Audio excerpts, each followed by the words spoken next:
if we go back to just the power of information of what we believe, we fall in line behind certain narratives, either of patriotism or identity of the organization we're a part of, and they're critical. But we also listen to information that comes and influences us. We are all influenced by advertising. We're influenced by slogans.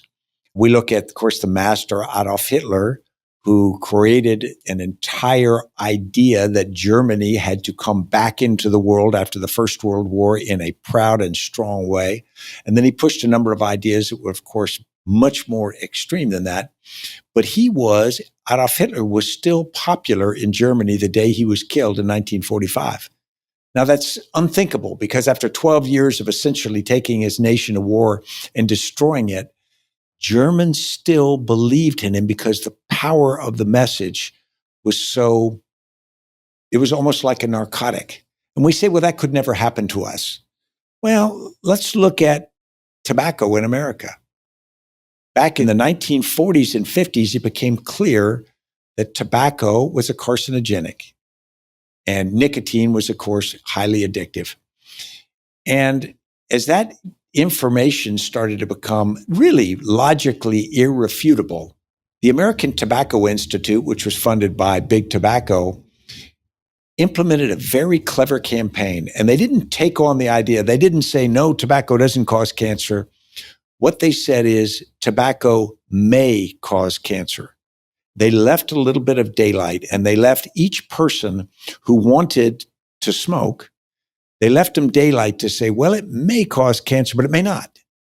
And the American Cancer Institute played this over and over, enough doubt so that people could continue to market cigarettes, people could continue to smoke, people could argue about that. And we realize how vulnerable we are to either blatant misinformation, what one side calls the big lie, but also to very subtle misinformation, which much of it is true. And suddenly we start to believe things and act on those. If we look at the state of the American political environment right now, we've got a polarization that is as stark as I think we've seen since right before the Civil War.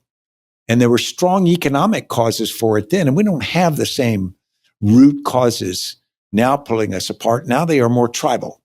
They are more cultural. They are more informational. And the ability to have our mind shaped.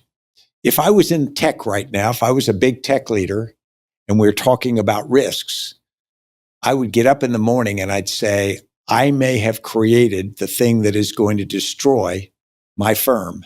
Meaning if I am in social media, I may have created a suicide machine because that which they have created is so damaging that in fact, there will be a revulsion against what is happening to our young people and to a degree to ourselves.